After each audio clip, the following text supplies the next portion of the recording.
Assalamualaikum warahmatullahi wabarakatuh. Innal hamdalillah nahmaduhu wa nasta'inuhu wa nastaghfir wa na'udzubillahi min syururi anfusina wa min sayyiati a'malina may yahdihillahu fala mudhillalah wa may yudhlil fala hadiyalah.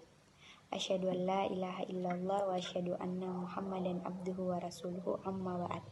Pertama-tama marilah kita panjatkan puji syukur kehadirat Allah Subhanahu wa taala karena Ialah yang telah memberi kita kesempatan sehingga kita dapat berkumpul di tempat yang insya Allah penuh barokah ini. Salawat serta salam tak lupa kita kirimkan kepada Nabi kita Muhammad Sallallahu Alaihi Wasallam karena Ialah yang telah mengeluarkan kita dari lembah kehinaan menuju puncak kemuliaan. Perkenalkan, nama saya Luli Ilmaknun Sadarian dengan nomor induk mahasiswa 200404500002. Saya dari kelas bimbingan konseling A. Baik, saya akan menjelaskan materi yang pertama, yaitu mengapa dan bagaimana PAI diajarkan di perguruan tinggi. Konsep dan cara pembelajaran PAI di perguruan tinggi. Definisi pendidikan agama Islam. Secara etimologi, pendidikan adalah Inggris, education adalah pembelajaran, pengetahuan, keterampilan, dan kebiasaan sekelompok orang yang diturunkan dari satu generasi ke generasi berikutnya melalui pengajaran, pelatihan, atau penelitian. Secara terminologi, pendidikan adalah usaha sadar dan terencana untuk mewujudkan suasana belajar dan proses pembelajaran untuk peserta didik agar secara aktif mengembangkan potensi dirinya untuk memiliki kekuatan spiritual, keagamaan, pengendalian diri, kepribadian, kecerdasan, akhlak mulia, serta keterampilan yang diperlukan dirinya dan masyarakat. Secara etimologi, agama adalah sang sekerta, tidak gamal, kacau, kocar-kacir, berantakan. Agama tidak kacau, tidak kocar-kacir, tidak berantakan, atau adanya keteraturan dan peraturan untuk mencapai arah atau tujuan tertentu. Arab din berasal dari kata dana, yadinu, dinan yang berarti tatanan, sistem atau tata cara hidup, jadi din berarti tata cara hidup. Secara terminologi, agama adalah ajaran atau sistem yang mengatur tata keimanan, kepercayaan, dan peribadatan kepada Tuhan yang Maha Kuasa serta tata kaidah yang berhubungan dengan pergaulan manusia dan manusia serta lingkungannya. Kamus Besar Bahasa Indonesia. Pengertian Islam secara etimologi artinya damai, selamat, tunduk, bersih. Kata Islam terbentuk 3 huruf, yaitu sin, lam, mim yang bermakna dasar selamat. Salama, Quran Surah Al-Baqarah ayat 2-83, Quran Surah Al-Maidah ayat 5-72. Secara terminologi, Islam adalah ketundukan seorang hamba kepada wahyu ilahi yang diturunkan kepada para nabi dan rasul, khususnya Muhammad SAW, guna dijadikan pedoman hidup dan juga sebagai hukum aturan Allah Subhanahu wa taala yang dapat membimbing umat manusia ke jalan yang lurus menuju kebahagiaan dunia dan akhirat. Quran Surah Al-Baqarah ayat 2-132, Quran Surah Al-Maidah ayat 5-3. Mengapa dan bagaimana PAI diajarkan di PT? Mengapa PAI diajarkan di PT? Untuk memberikan landasan pengembangan pada kepribadian mahasiswa agar menjadi kaum intelektual yang senantiasa beriman. Quran Surat Al-Mujadilah ayat 58-11. Untuk memberikan landasan pengembangan pada kepribadian mahasiswa agar menjadi kaum intelektual yang senantiasa mengingatkan Tuhan yang Maha Esa. Quran Surah Ali Imran ayat 3-193. Untuk memberikan landasan pengembangan pada kepribadian mahasiswa agar menjadi kaum intelektual yang senantiasa memiliki budi pekerti yang baik. Quran Surah An-Nisa ayat 4-36. Untuk memberikan landasan pengembangan pada kepribadian mahasiswa agar menjadi kaum intelektual yang senantiasa mampu berpikir kritis dan bersikap rasional. Quran Surah An-Nahl ayat 16-125. Bagaimana pembelajaran PAI di perguruan tinggi? Yang pertama, menekankan pentingnya substansi materi. Yang kedua, menekankan pentingnya proses, yaitu pendekatan metode pembelajaran. Sumber psikologis tentang perlunya pembelajaran PAI, yaitu secara psikologis manusia itu makhluk teogenetis atau teis, makhluk bertuhan atau teis tidak bertuhan, dan setengah teis ateis. Quran Surah Al-Jathiyah ayat 45, 23, Quran Surah Al-Qasas ayat 28-32. Saya akan membacakan ayat, yaitu mengapa dan bagaimana PAI diajarkan di perguruan tinggi, yaitu Quran Surah Al-Maidah ayat 72 yang berbunyi, Laqad kafaral ladzina qalu innallaha huwal masihub bunu Maryam wa qalal masihu ya bani Israila budullaha rabbi wa rabbakum innahu may yushrik billahi faqad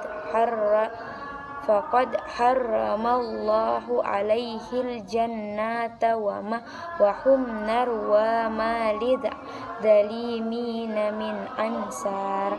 Artinya, sesungguhnya telah kafirlah orang-orang yang berkata sesungguhnya Allah ialah Al-Masih putra Maryam, padahal Al-Masih sendiri berkata, Hai Bani Israel, sembahlah Allah Tuhanku dan Tuhanmu. Sesungguhnya orang yang mempersekutukan sesuatu dengan Allah, maka pasti Allah mengharamkan kepadanya surga dan tempatnya ialah neraka. Tidak ada bagi orang-orang zalim itu seorang penolong pun.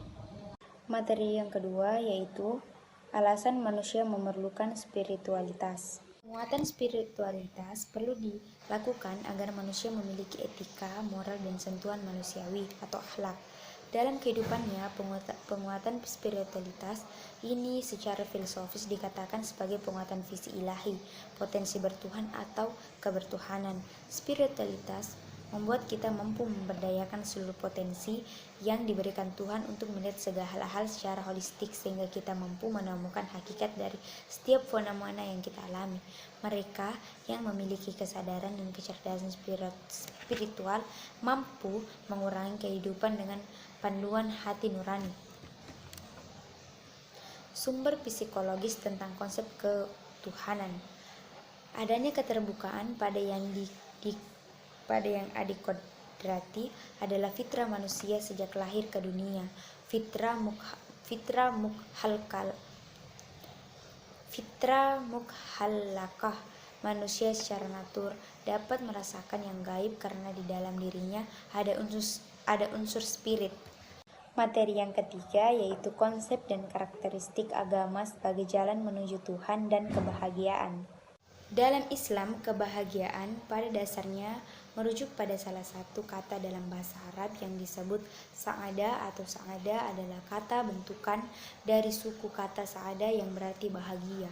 Definisi bahagia dalam tradisi ilmu tasawuf seperti yang disampaikan Imam Al-Ghazali dalam karyanya yang monumental Ihya Ulumuddin merupakan sebuah kondisi spiritual saat manusia berada dalam satu puncak ketakwaan. Bahagia merupakan kenikmatan dari Allah Subhanahu wa taala.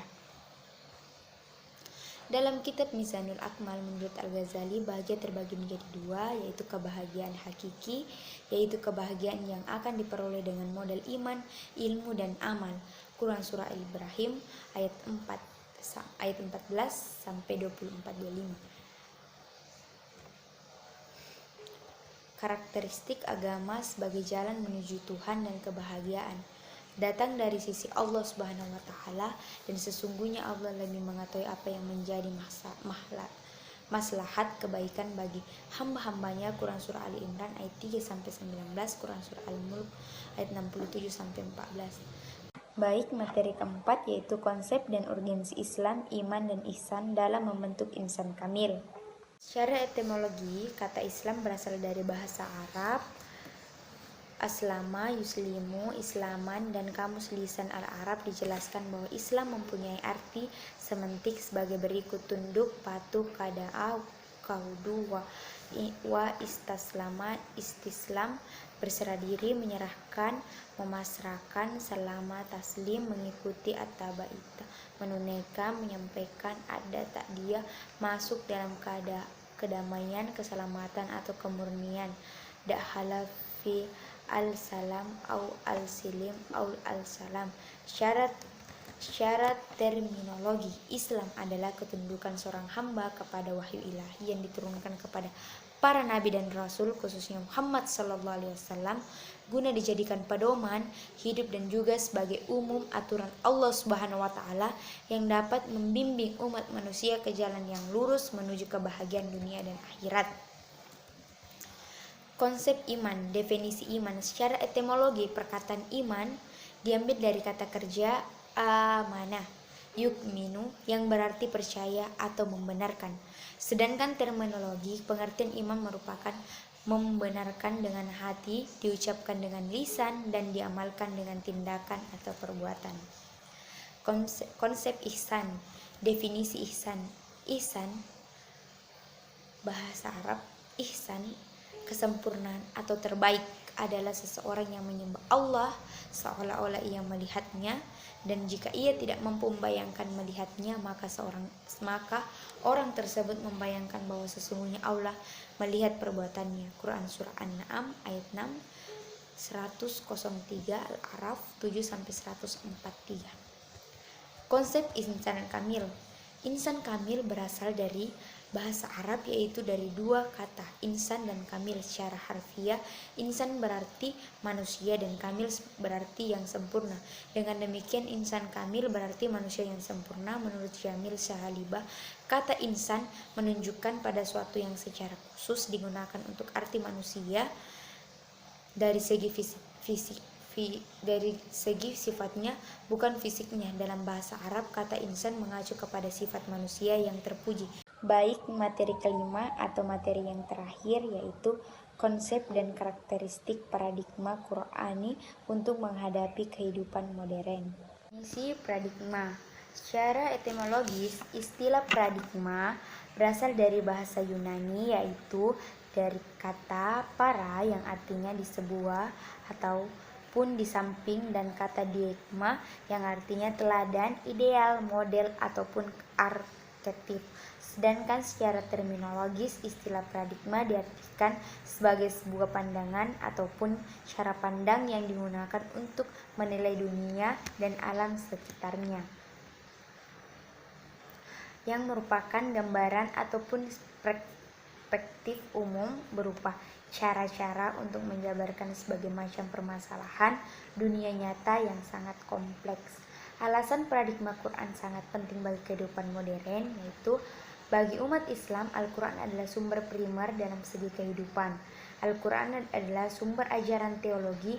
Al-Baqarah ayat 2-163, hukum Quran Surah Al-Isra ayat 17-33, Quran Surah An-Nur 24-2, Quran Surah Al-Maidah ayat 5-38, mistisme, Quran Surah Al-Isra ayat 17-85, pemikiran Quran Surah Yunus, Quran Surah Yunus ayat 10-6, pembaharuan pendidikan akhlak Quran Surah An-Nisa 4-36, dan aspek-aspek lainnya.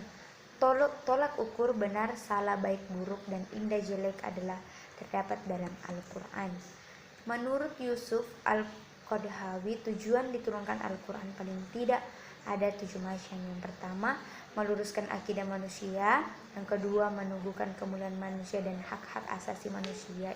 Yang ketiga, mengarahkan manusia untuk beribadah secara baik dan benar kepada Allah. Yang keempat, mengajak manusia untuk menyucikan rohani. Yang kelima, membangun rumah tangga yang sakinah dan menempatkan posisi terhormat bagi perempuan. Yang keenam, membangun umat menjadi saksi atas kemanusiaan. 7, mengajak manusia agar saling tolong-menolong. Sekian penjelasan dari saya. Saya tutup dengan ucapan wabillahi taufiq wal hidayah. Wassalamualaikum warahmatullahi wabarakatuh.